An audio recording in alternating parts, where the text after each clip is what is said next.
Hey, busy parents of high schoolers whose kids are considering applying to college in the US.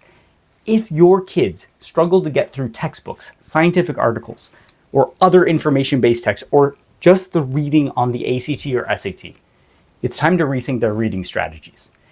I've totally been there myself. In high school, I procrastinated with my history reading, taking my textbook and highlighters to bed, only to wake up after dozing off with puddles of highlighter ink on my sheets. My mom still jokes with me about this, but I promise I've transformed my habits and those of my students, and I want to help your children do the same. While a textbook may look similar to something like, say, The Great Gatsby, since it's also made up of words, sentences, and paragraphs, its purpose is completely different: to convey information, not artistic expression. So let me ask you this.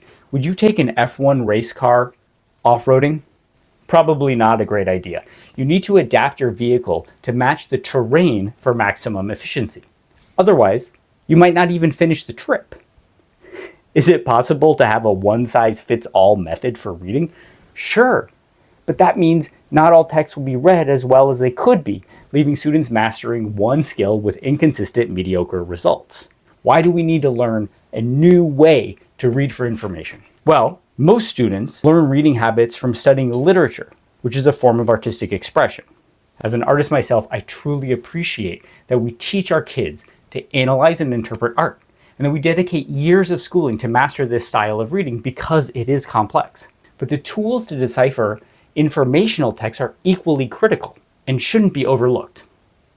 I urge you to consider that reading isn't just reading. Knowing when and how to shift your focus to key areas of the text allows your kids to unlock new powers. Authors map out their information carefully using the same structures that are taught in school, so readers can navigate the author's ideas easily. On top of this, learning to read this way reinforces successful writing habits.